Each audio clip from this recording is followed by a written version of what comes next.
It's time for a cup of red, so let's fill your cup with rad pop culture vibes.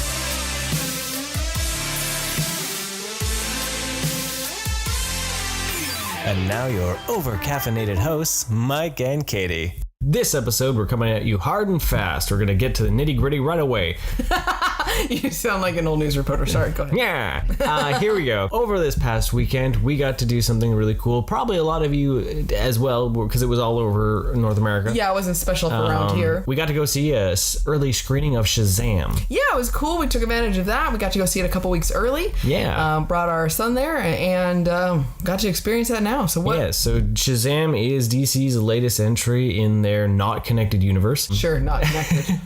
But it tells the story of Billy Batson that turns into the superhero Shazam. For the most part, I enjoyed the movie. Yeah, it was fun. You know what? I laughed a lot. It had some of that quirkiness, the humor that came across in the trailers, honestly. Yeah. It was fun. It was silly. It had a lot of heart. I enjoyed the family aspect. Mm-hmm. And let's just say the idea that family is who you decide to spend your life with and be around and who supports you. It's not an automatic thing. In itself, it can be earned as well. And I really like that. I appreciate that message. Yeah, it definitely has a bit more of the humorous kind of, not so much Deadpool-like because it's not super crude, but it's in that vein of Fast and Furious jokes. Well, our son really enjoyed it. Yeah. It had a lot of humor because of them being young boys. You know, some of that ridiculousness of what would happen if a 14-year-old suddenly becomes a super strong being, right? Yeah. So it would have good humor with that. I found that there was a lot of good action in it. My biggest takeaway was they keep telling us that the movies aren't connected anymore. Yeah. Yet this film had a lot of connections to Justice League.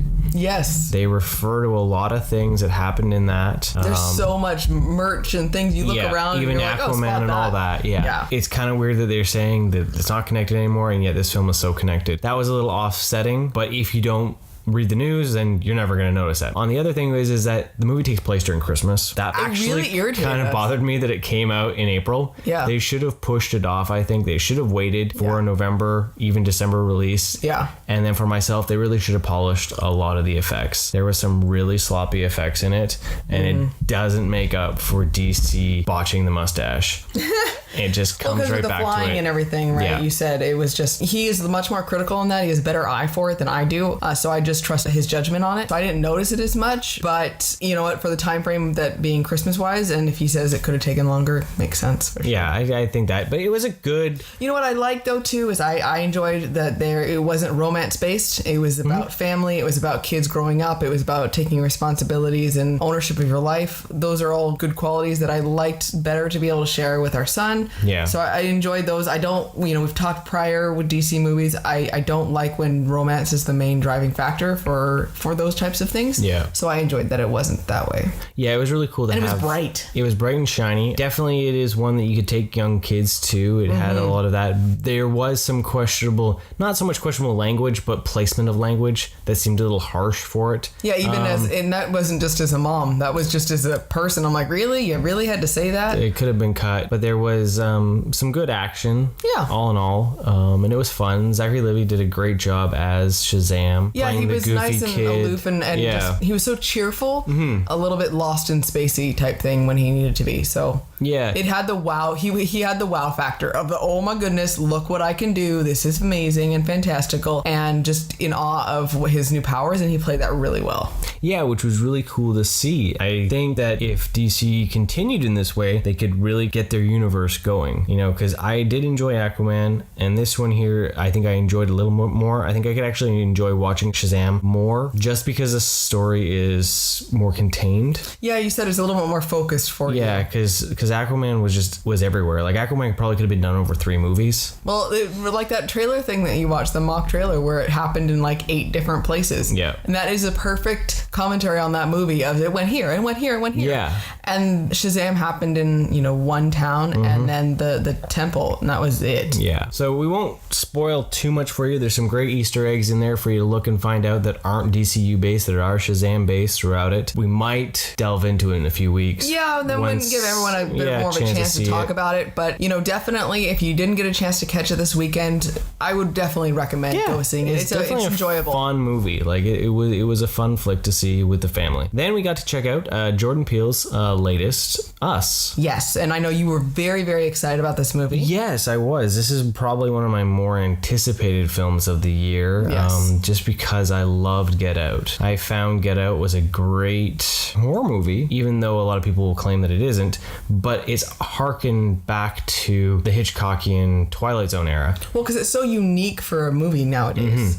And Us follows suit of that Hitchcock Twilight Zone feel. And I like that aspect of it. I have my days where maybe I want a straight out slasher gore fest or even the supernatural jump scare, but it's nice to see almost more of like an art film in some cases. Well, yeah, exactly. It's not just a straight, monster movie or something of that. It has a very artistic use of music, of use of shots. All of that plays into it. And, not to mention that it's got an interesting twist plotline, things that happen all the way to the very end. Yeah. I liked seeing that he does lay so many biscuits or cookies breadcrumbs. or breadcrumbs. That's the one. I like the biscuits, by the way. I think biscuits laying around are much better than breadcrumbs. Right?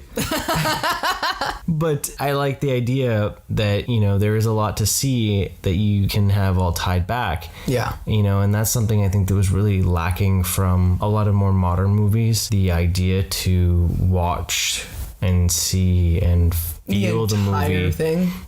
Everything has its place. Yeah. There's nods to things. There's like, look at when the movie starts, look at the VHS on the shelf, and there's nods to what's to transpire. Well, yeah, even you just notice her daughter's shirt, what's on it, and those types of things. Yep. And you see that and you're like, I wonder if it's gonna come back to that or not. Yeah. And most of the time it does. Yeah. And I thought that was really interesting. He's definitely got an eye for an excellent story and excellent visuals, and again the music is fantastic. The music in the film is fantastic. The silence and the noise, he makes use of the both of them, and there was multiple times where I was just like skin crawling, creepy, like. Yeah, it's not a straightforward in your regular R-rated horror genre film. It's not supernatural. It's not slasher. It's something a little different, and that's why I say it's harkened a monster to. Movie, but it's a monster movie, but it's harkened to those Twilight Zone, and I can see why he's spearheading Twilight Zone. Definitely. Because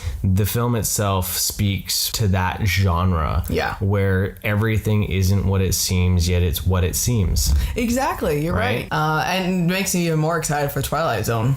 Starting up, which we just found out is starting up like next week, right? Yeah. So it's supposed to be April 1st. So that'll be really exciting to find out. But the acting in the movie was superb. They are amazing. I was continuously blown away by the fact they played two different people, and such extreme versions of them. And then the filming process, just my goodness, the tedious nature of filming a movie where the same person, you have to do the same thing twice. It was like filming the TV show's idea, but throughout a whole movie like that. Oh my goodness, back and forth, super impressed. Yeah. So it was an interesting premise. For me, it didn't disappoint. Oh, I had a weird nostalgia too because of just seeing Santa Cruz and the boardwalk too. That was not a glowing representation. Not at all. It doesn't make me want to go back there at the moment, but at the same time, it was kind of funny where I had those moments of like looking around, trying to recognize stuff and all that because I spent so much time of my youth at Santa Cruz. And you know what's interesting too is you don't even get a full like tidied up package at the end of how what happened exactly. Well, I think that's it's not what even a clean cut thing. More eerie. Yeah. Right, because like, there's two really stories happened? at the end that you could follow. Yeah. If they ever decided to do anything else with it, which I don't think they're gonna do because he seems to be. It's just this is the story I'm telling, and it's just that's how it is. Yeah. Right, and that's what I like because that's even going. That is like the Hitchcock and all those. Is that there was no sequels, and it was just. It's just even if we leave it open, you just don't quite really know what happens, and it's up to you to piece it together. Yeah. Right. I will admit though, watching that opening scene though, my mind just kept going, will they make this into a maze? Because that going into the house of the mirrors and all that just felt like Universal could make it into a maze. And then after the whole movie too, definitely could make it into a maze. And I'm sitting here kind of creeping out right now. I'll be super sad if they make it into a maze and we can't go. So don't make it into a maze because I don't want Mike to cry. Make it an amaze, and then invite us, Jordan Peele, because it'd be amazing. There you go. Right? That would be amazing. Right. There's a awesome Halloween costume, though. You could be like just the untethered version of yourself. Untethered versions, yeah. I mean, wouldn't that be amazing? Mm-hmm. Just, wear red coveralls and carry, look all crazy-eyed and carry scissors around, and that would be an amazing Halloween costume. I do not doubt at any lake across anywhere, you're not going to have someone out on the beach going, oh! It's gonna happen. Yeah. Like it's gonna happen. It's gonna scare it's gonna sure. It's gonna be those drunken teenagers going, watch this, guys. Right. Because I could see that. I could totally see that because I know guys from high school that would have done that. That would have done that. So yeah, I like how he crafted it. It was interestingly put together film and an interesting story and an interesting take on something we've seen before a million times. Yeah. But yet it's just a different twist. You know what I liked too is we were talking earlier that there's no social agenda, there's no political message, social message, or anything like that. And there wasn't stereotypes on either side based in race at all that I could tell. You could have put any different people in it.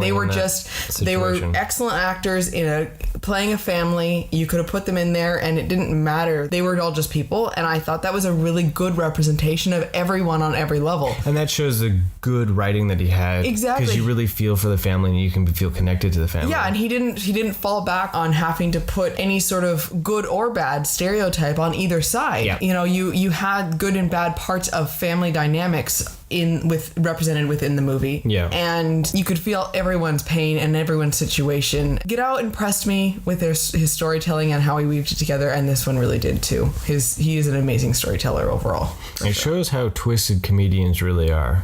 Yes, because after watching Key and Peele and seeing how much humor he has, and then it blows me away that something this dramatic and thought-provoking and artistic can come out of that at the same time, right? So well, it's like that Joker complex. At one minute it can make you laugh, and the other minute you can feel cringy horribleness, right? Yes. So, and yeah, he does a good job at that for sure. Right? So definitely an excellent movie. I really definitely check out Us. It was worth the view if you're into that more thought-provoking, idea of horror. Yes. The thriller nature, that was it was really well put together. Yeah. And then back to it, Shazam. You want a goofy screwball comedy.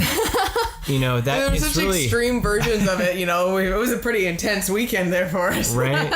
So yeah, we finished up the weekend with those two, and it was real fun. It was really great to be able to see both of them. Frees up our week coming up for Pet Sematary. Makes it a little easier to go see that. Oh yeah, I saw the trailer for that again.